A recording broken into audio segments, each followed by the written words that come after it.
was delivered to Governor Abbott calling on him to initiate an emergency special session on gun violence. The letter was signed by over 60 members of the House Democratic Caucus. We have copies for any of you who need one. Today I'm joined by members of the Texas House and a couple of our favorite senators who are our House members represent Central Texas. Additionally, today my colleagues are holding coordinated press conference across the state in El Paso, San Antonio, Dallas, and Houston. Our constituents deserve to know the Texas legislature hears them, whether they are a soldier at Fort Bliss, a churchgoer in Sutherland Springs, or a mail carrier in Odessa, Texas. My colleagues and I not only have the honor of serving in the Texas House, we also have the honor of serving in this magnificent building, surrounded by pink granite and surrounded by DPS troopers. We have security all around us, but are painfully aware of everyday Texans who are out in the light of day, out in the open, doing their normal, everyday activities, and feel unsafe in today's Texas. Our constituents are going to the movies, church, and school. They are in traffic and are simply trying to enjoy their lives, get their jobs done, and make life better for themselves and their families. We are here today on behalf of those constituents who sent us here to do a job. Our hearts hurt for those who lost their lives or were maimed due to gun violence. We fully recognize Texans who are fearful of being shot either because of hatred or misguided random anger. But we are not powerless. We can take action, and we call on Governor Abbott to convene a special session around the following 5 issues as outlined in our letter: enacting extreme risk protective order laws and closing existing loopholes in current protective order laws, closing the background check loopholes, banning the sale of high-capacity magazines, limiting the open carry of certain automatic long guns, and requiring stolen guns to be reported to law enforcement. Each of us feels these tragedies quite personally. I'm originally from El Paso, Texas, and was in the El Paso Walmart the week before the shooting. My family could have easily been in the line of fire. Thoughts and prayers have their place, but members of the Texas legislature and our governor were duly elected to write law, to take action, to lead in the face of tragedy, not sit on the sidelines, and not pander to a small minority that doesn't support common sense gun reform. We've had enough round tables, we've had enough blue ribbon committees, we've done enough studies. There are actions we can take today to save Texas lives. Each of us will be speaking to you today with some short comments. Please hold your questions until the end, where Eddie Rodriguez will be our last speaker and will field questions. I will now ask Senator Watson to say a few words. Senator, thank you for coming today. Thank you. Thank all of y'all for being here. As has already been mentioned by Representative Israel, I don't have to tell you that Texas seems to be leading a horrifying national trend of more frequent and more deadly mass shootings. With just the last 2 mass shootings in El Paso and Midland, Odessa, we've lost 29 people and seen another 50 wounded. And of course, mass shootings are only one of our gun violence emergencies in Texas. We have a mass shootings crisis, a murder crisis, a suicide crisis, and a domestic violence crisis, to name a few. We lose over 3,300 Texans to gun-related deaths every year. And yet, like many Texans, I'm frustrated that the next mass shooting feels more inevitable than concrete action to stop it. It doesn't have to be this way. Why should it be this way? I think about the loss of so many all of the time. They stay in my thoughts, and I pray. I believe prayer works. I believe it works for those who we lift up, and I pray because it brings me a sense of relief. I pray mostly for the innocent people who have lost their lives, their loved ones, their health, or their sense of security. And I pray it won't happen again. But I also think we should pray for the wisdom to address the problem we face. I pray that those of us elected to serve the general public will have the courage to do our duty, to hold people in our thoughts, yes, to hold people in our prayers, of course, but also to act on behalf of those we represent. And I don't have all the answers or a perfect solution, but I know we can and should be doing more to prevent mass shootings and gun violence more broadly. It needs to start with a special legislative session dedicated to the singular issue of saving Texans from gun violence. What more important job do we have right now than us getting to the Capitol and then doing our jobs? As has been pointed out, there are many good and popular ideas out there, and they deserve a thorough, open, and public debate, not closed-door, invitation-only roundtables. We need to study, debate, and implement ideas like universal background checks, a red flag law, and an assault weapon ban, for example. Texans are tired of their politicians hoping to wait them out on the issue of gun violence. It's been an effective strategy so far, but a growing group of moms, students, and other grassroots activists like the folks that are here today are mobilizing and changing that, and I say thank you. I promise you, you're making a difference.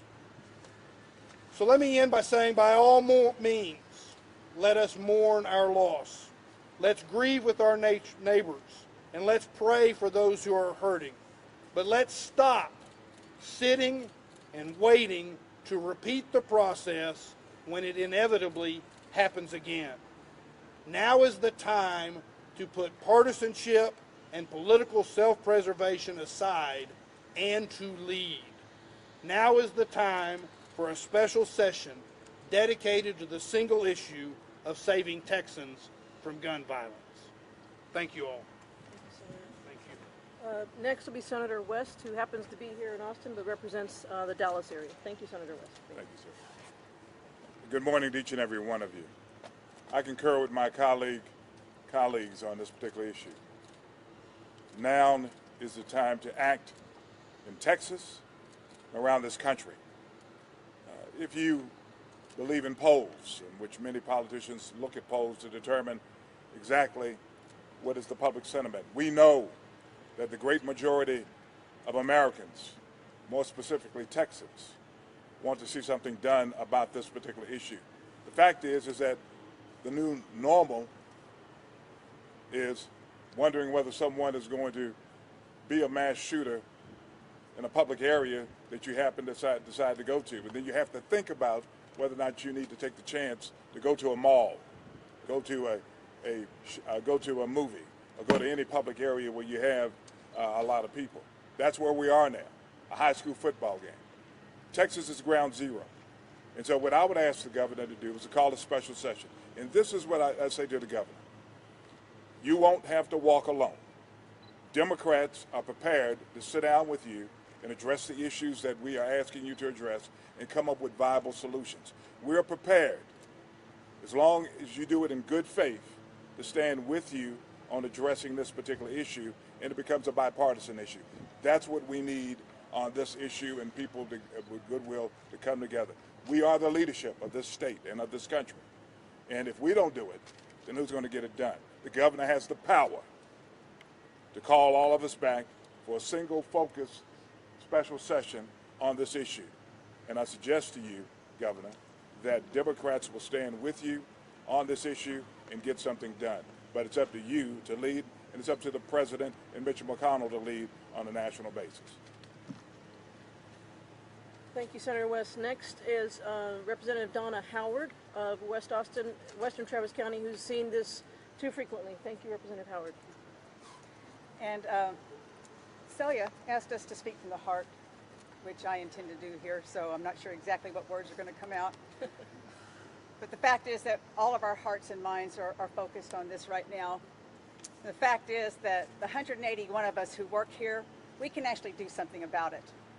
We are being asked by our constituents to do something about it. We have the power to do that. We need the governor to call us into a special session in order to make that happen.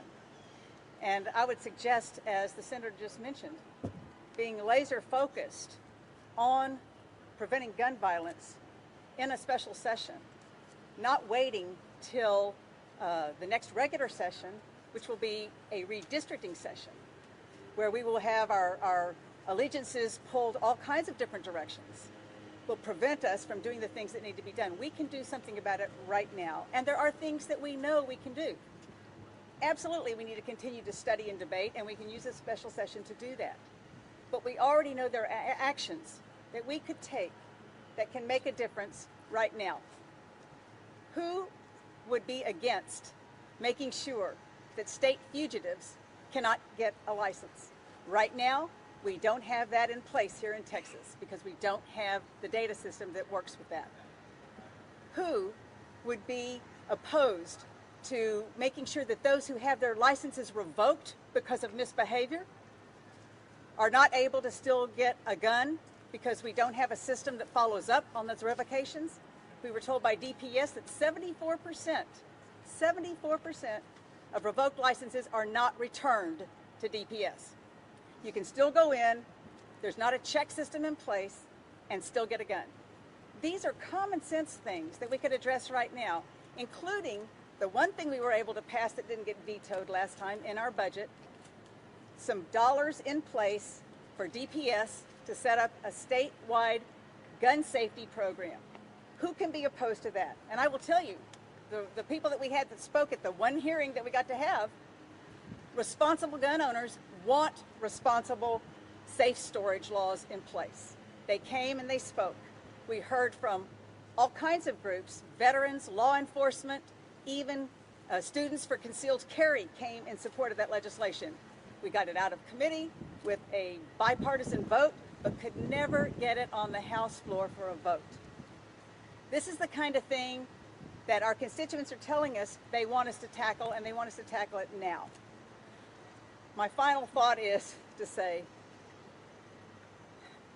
that we should not sacrifice any more Texas lives simply in order to accommodate a legislative calendar. Well said, Representative Howard. Next, we have Representative Hinojosa, who also represents Travis County. Thank you, Representative Israel. I first want to say how proud I am to stand here with my Democratic colleagues in support for common sense measures against gun violence in a special session, but I want to say that this should not be a partisan issue. Public safety should never be a partisan issue, and so I'd like to invite our Republican colleagues to join us in a call for immediate action to curb gun violence in a special session. Our inaction by kicking the can down the road through committees, through more meeting on these issues is hurting no one but our children. Our children are bearing the brunt of our inaction. Think about this. Our children are right now engaged in active drill shooter scenarios in their schools. What are we doing to our children? Because of our inaction, our kids are being hurt. It is unacceptable, and we need to take action now. And there are two things I want to talk about specifically when it comes to closing the loophole in the background check system. Representative Howard mentioned one of those, and that's that since 2017, we no longer are checking in Texas for in-state warrants during a background check system. We had a scary situation in the district I represent in Peace Park about 2 weeks ago where a man with bought an AR-15, he had a bipod and scope, he walked into a store, a licensed gun dealer legally sold him an AR-15 while he had an active warrant for his arrest from Houston for domestic abuse. And we have the letter from the Justice Department from 2017 that if you want, Cicely from my staff can give you, that lays out why this is happening. But think about this. You can have an active warrant for your arrest for murder and legally pass a background check system in the state of Texas. The second issue is that we now know that the shooter in Odessa, he was denied in 2014 on his background check. Generally, this happens when you lie on a background check, and we know this happens all too often. And in fact, in 2017, federal officials believe that they intercepted a mass shooting here in Austin by somebody who had been denied several times, who had lied on a background check to try to get a gun but was never investigated. He was found out because of an unrelated drug warrant. But these things are never investigated. In 2017, we know that 181,000 people in this country were denied on a background check, yet only 12 were prosecuted. Last session, I sponsored House Bill 95. The session before that, I did the same, would create a state offense. So DPS would have to investigate these incidents and then potentially refer them to local prosecutors to follow up. Though I am a very smart legislator, I cannot take credit for coming up with these solutions on my own. Other states have enacted these common sense solutions, and it has had zero impact on lawful gun owners. And so now is the time to act. Now is the time for Texas to act and come together to pass these common sense measures. Thank you.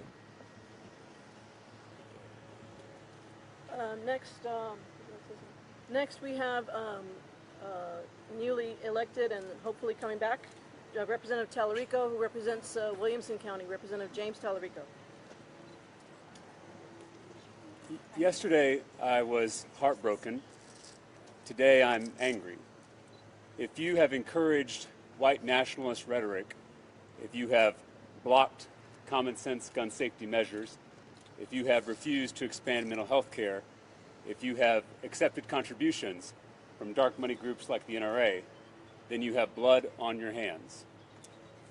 Today I'm angry, but tomorrow I'll find forgiveness, and I'll extend my hand to any Texan of any party, of any background, who can summon the moral courage to help us solve this problem. The people of El Paso, the people of Midland have showed us their strength, and now it's up to all of us to show them ours. Thank you. Next we have Representative John Busey, also of Williamson County. Good morning, everybody. I want to thank y'all for taking the time. You've heard from our colleagues. There's passion and desire to get to work on this issue. We shouldn't have to be outside of the Capitol having this conversation. We were elected to have this conversation and this debate on the House and Senate floors. That's our responsibility, and it's time that we have that special session so we can get to work, because you see that there is a need and a desire to get it done. I was a student in high school when Columbine happened, and in the 20 years since then, it seems that very little has changed, except for more communities have suffered a similar fate to that of Columbine. We woke up that morning of the fear and the confusion of what was going on, and now we all live in that daily, seeing that potential in all of our communities. Whether it's in Columbine or Newtown or Las Vegas or Pulse or here in Texas, Dallas, Midland, Odessa, what we've seen in El Paso, in our schools in Santa Fe. This is an ongoing problem that has cost so many families so dearly. My wife and I are expecting our first child, and I think about the world I want my new baby girl to live in, the world I want her to grow up in. I know I don't want it to be a world where families are scared to take their kids to school, where families are scared to go shopping in public and have their chores and errands be a place where they don't feel safe to go to Home Depot or to the Walmart or wherever they need to go on the weekend. That's not the Texas I want to live in, and I know that Texans deserve better from all of us. We have to take action. We should look at real solutions, like the red flag laws that we've talked about, like background checks and closing loopholes. These are things that we could get done, and we can get done on a bipartisan fashion, because we know the people of Texas want this. We've got to break through the partisan gridlock and make sure we come together and stop getting slowed down by the tired old thinking of the past, because we can make real change when we get in this building, when we call a special session, and when we work together. We owe it to the families of those who have been injured or killed by a person with a gun, and to their families who have suffered alongside of those that have been injured, to take on this challenge of finding a solution. We were elected to take on these challenges head on, not to stand outside or have roundtables, but to have public debate on the House floor. That's why I'm so proud to stand here with these hard-working elected officials, my colleagues, to call on our governor to demand that we get back in the building and work towards solutions for mass shootings and gun violence in the state of Texas. So I thank all of them for being here, and let's get to work and let's have the governor make this happen so we can work for Texas families. Thank you. Next, we have also from Austin and Travis County Representative Cheryl Cole. I concur with everything that has been said. I do want to ask for a brief moment of silence for the victims.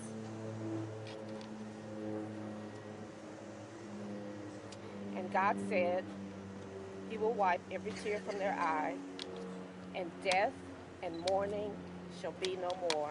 The former things have passed away. He didn't say that to the Tea Party or to just Democrats. He said it to everybody. The climate of hate from Washington to El Paso to what might be brewing wherever in the world has to be addressed, and that's called leadership. And that doesn't bear a party name. And when we took our oath, we didn't say, we're here to act as Democrats, we're here to act as Republicans. We said we are here to serve. And that's what my colleagues and I intend to do. Thank you. Next, we have Representative Aaron Zwiener from Hayes and Comalco. Hi, y'all. Representative Aaron Zwiener, House District 45, Hayes and Blanco counties. And the first thing I want to say is that I refuse to accept it as normal that we lose dozens of people every year in Texas to these incidents of mass public hate and shootings. I refuse to accept it as normal. And I know my colleagues here with me today agree with that and refuse to accept it as normal. And I hope that the rest of my colleagues and the governor and the lieutenant governor will also refuse to accept this as normal. I represent the most rural district of the folks here. I suspect I represent more gun owners than anybody else here today. I also am a gun owner myself. I spent 3 months in the backcountry carrying a revolver on my hip. I know the responsibility that comes with owning and carrying a weapon, and I know that most gun owners know that responsibility and support common sense gun protections like what we're talking about today. I've had those conversations with my constituents. Most gun owners support reform. Most gun owners support closing the background check loopholes. Most gun owners support extreme risk protective orders. That's a fact. We can move forward on this and have the majority of Texans and the majority of gun owners support us in that process. One of the issues I hear a lot about in my district is intimidation. Folks walking down the sidewalk in a subdivision carrying a military-style semi-automatic rifle. And what a lot of Texans don't realize is that that's perfectly legal without any type of training or permit. If you want to carry a handgun in Texas, training permit required. If you want to carry a semi-automatic rifle with a 60 capacity magazine, those same requirements aren't there. The rules are looser for them. That doesn't make a lick of sense. We're not talking about a hunting rifle that's bolt action and only has a few shots. We are talking about weapons designed to cause mass destruction. Weapons designed to hunt people. We need rules that reflect that.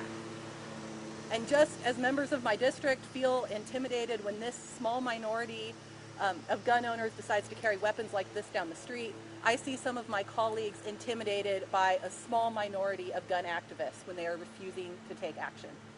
So I want to call on my fellow colleagues and call on the governor to be courageous, to not be held hostage by the opinion of a small minority, and to take courage and act and do what the people of Texas are asking us to do, which is to protect our families and our children. That's what we were sent here to do. And Governor, I want you to know that the gun owners of Texas will be with you. Next, we have State Representative Vicki Goodwin from Travis County. At a town hall recently, a 20-year-old constituent told me he felt traumatized by the lockdown drills held at his high school years prior. At another event, a teacher told me about a student who would not sit with his back to the door because he always wanted to be able to see if a shooter entered the classroom. Guns in our society are causing a great deal of trauma. I know the consequences of trauma. My dad was shot and killed in 1990 while I was a student in graduate school. For months after his death, I would go to the library to study, only to open up a book, staring at the pages, not seeing any words as tears began to fall. I don't know how I finished my last year of school, mostly due to kind-hearted professors and fellow students who helped me through the trauma. These days, we aren't talking about one death at a time. We're seeing mass casualties on streets, in our schools, and places of worship, places of business, unlike anything we witnessed a generation ago. We are raising a generation of kids who are learning that a shooter coming into their school campus is something to expect and prepare for, just as we prepared for the eventuality of a fire in my day. Now, in addition to fire drills, we have active shooter drills. In my youth, our school officials would do all in their power to prevent a fire. Today, we are not doing enough to prevent the shootings from happening. There are steps we can take to make our community safer, and we must come together to find some common ground and agreement. Too often we are hearing that the gunman with a felony past, about a gunman with a felony past who shouldn't have been sold a gun, which tells me our background check system is broken. We must fix it. Too often we are hearing about a gunman who gave warning signs, red flags, indicating that he was likely to harm himself or others. But those signs were ignored. We must change that. Young people today are watching the adults in the room, and they are saying we don't have the guts to act. The problem is not our unwillingness to act, it's the power of the NRA and a small group of individuals who believe their right to own guns supersedes others' right to a peaceful and safe society. It's time for change. I, along with my Central Texas senators and representatives, ask for the governor to act and call an emergency special session to address the mass shootings and put in place some safeguards that will bring about safer communities. So next we have the dean of our delegation, who also has seen this far too often, State Representative Eddie Rodriguez, who will also help us field any questions you may have. Thank you all very much for sticking with us here. I'll be brief. I really do believe that one of the primary purposes of government at every level is public safety. That's one of our very top priorities, and we are neglecting our obligations to keep the public safe. You know, after the mass shootings before last session, there was a blue ribbon panel committee called, and there was just some suggestions made, including red flag laws and reporting stolen weapons to law enforcement, which is a bill that I filed. Neither one of those passed. What did pass, however, is allowing for more armed marshals in our public schools. That's one of the only things that that Blue Ribbon Committee recommended that actually passed. We have to do better than that. What is represented behind me is the Central Texas delegation's unity and commitment to do something about this epidemic, about these tragedies. But we can't do anything, as has been stated, while we're in the interim. All we can do is have press conferences, talk to our constituents, try to tell them that everything's going to be okay. There's only one person that stands in the way of us having this dialogue and these communications in a meaningful way, and to maybe, just maybe, create laws that will protect Texans, and that's the governor. Only he can have us do something about this problem in a meaningful way, in soon, not later. We can't wait a year. We can't wait over a year. God knows how many more of these incidences will happen. We have to try to do something now. I will answer the first question that I'm sure someone's going to ask, which is, will this press conference make a difference? Will it cause the governor to call a special session? The answer is, I don't know. But we have to do something. And we'll do more of these every day if we have to, because we can't stay silent. as the Central Texas delegation and as Democrats, frankly. So with that, I'll open it up for questions, and any one of my colleagues here will be happy to answer them as well. Governor Abbott's office says in response to the press conference that he's not going to, his words, call a special session with a helter-skelter approach that will just go to party line votes. But my question to you guys are there any of these 5 things that you guys could guarantee that there's enough consensus on and enough Republican votes? Well, there's no way to guarantee that there would be enough, but I think that we're seeing these shootings, mass murders happening more and more and more. I think the will, I've seen a shift in the will, even among my Republican colleagues, to do something more proactive. I think red flag laws was something at least we discussed last session. Maybe that's one that we can get across the line. You know, if you're talking about high capacity magazines, that might be a different conversation. But I'd like to have anyone answer this question. Let me say this. In response to your question, we as Texans, we're Democrats second. We're telling the governor this is not a party line partisan issue. That's not what this issue is. Texas is ground zero for mass shootings. We're saying to him today, and hopefully you'll get this word out to him, that we stand ready to visit with him, a responsible delegation to visit with him, but this rhetoric about partisan lines, take it off the table. We're talking about trying to get something done for the great state of Texas and to deal with this particular issue. Yes, there'll be backs and forth, back and forth, back and forth. The only way for us to do that is to have an open dialogue concerning this. Even if the governor wants to invite some Democrats in and sit down and visit with him before making a decision, to call a special session so he can gauge our, I guess you could say, good faith and not making this a partisan issue, but doing something about it. But right now it is a partisan issue because Republicans have the power to move it on the national level and also on the state level, and they have not utilized that power in order to get something done about it. And we tell him that we're willing to stand with him and craft responsible legislation that maintains the intent of the Second Amendment, but also help guarantee the safety so that the new normal in this country is not post-traumatic stress syndrome of disorders as a result of all these shootings. Senator, Speaker Bonin and Governor Patrick have set up their select committees as of yesterday. I think their response would be that they are taking some action.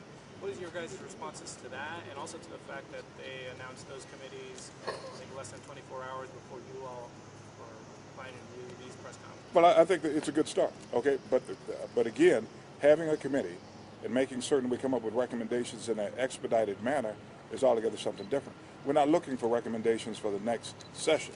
We're looking for recommendations for a special session so we can address this issue. And I don't think the members of those committees have been assigned. Have they been? They have been. Yeah, I just got Does that say anything to you? Representative, the governor's office just issued a statement saying that essentially they hear you, but they prefer to have consensus before calling a session, before doing something, which is something that the governor has said before in the past, that he doesn't want to call a special session just to have a debate and nothing happens, like with the budget and previous things that you did. So they pretty much echoed that again just a few moments ago, saying, asking y'all to go inside, build a consensus, a plan that will pass, and then possibly a special session can happen. How do you respond to that? You know who can build a consensus is the governor. If the governor speaks up and says that he will get behind certain legislation, we will have a consensus. Not only can he call the special session, he can build a consensus. And I will repeat again about the legislation that I had last session on safe gun storage. Strong bipartisan support behind the scenes, enough to get it out of committee, but still a fear to bring it onto the House floor and actually vote because leadership wasn't willing to step up and say, this is a good vote. This is a good vote to take back home, to let your constituents know that you are willing to take action, responsible, reasonable action that was supported by the vast majority of people who came to testify, including gun owners. We can have consensus going into a special session. We can also have discussion in a special session. There's nothing to say that we can't learn more, hear from each other, hear from the experts, hear what the research says, and craft a vision that can have a broader impact. But there are things right now that, as the senator mentioned, we have polling that supports The vast majority of Texans want us to take action on certain items. If we can't get consensus around what, in some polls say 90% of Texans want, then I don't know what the governor's waiting for. No, let me just say one thing. Yeah, you go know, this past legislative session, all of you know that the issues of education, in terms of educational reform, we didn't have consensus going in, but we developed consensus once we got there, and we passed HB 3, which was a historical move, of historical transformation for public schools. So if we can do that for education, we sure should be able to do that for this. Absolutely. Right. Consensus is not a prerequisite to, a session or legislation. I mean, I think every session, I've been through 9 of them. Every bill is different going out than when it started. I mean, you have to have the legislative process, and that's really what we're asking for, is to have begin that process, not a year from now or over a year from now, but start it sooner than that, and preferably in a special session. So often we hear about background checks, and yet so many of these individuals, we've seen that the first thing that would give you an alert on a background check is the mass shooting that they just did.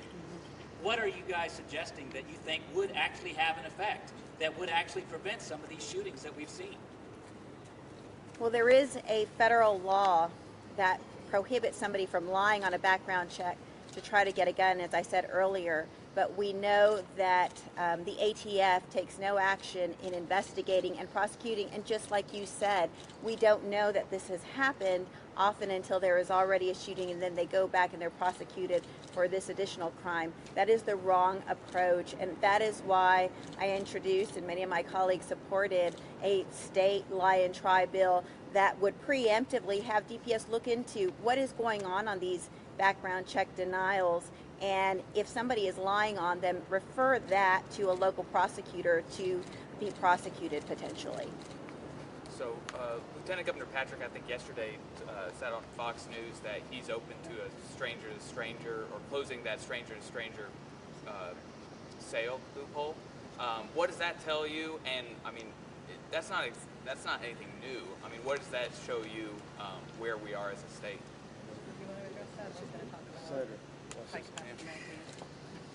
Now, when we say stranger to stranger, are we talking about gun shows?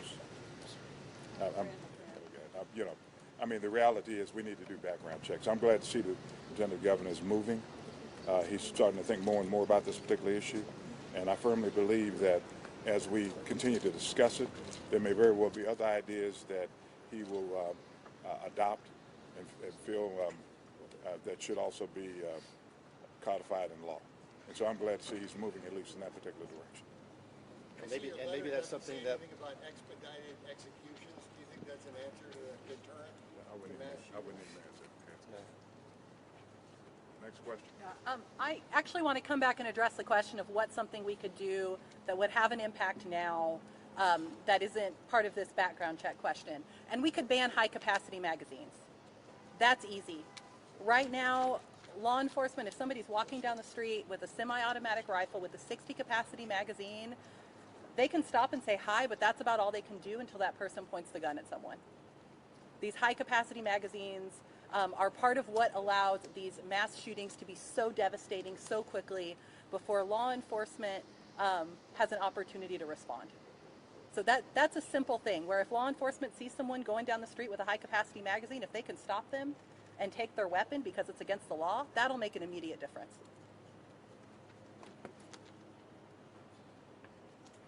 Thanks, guys. All right, thank you. Thanks for... I know, Todd.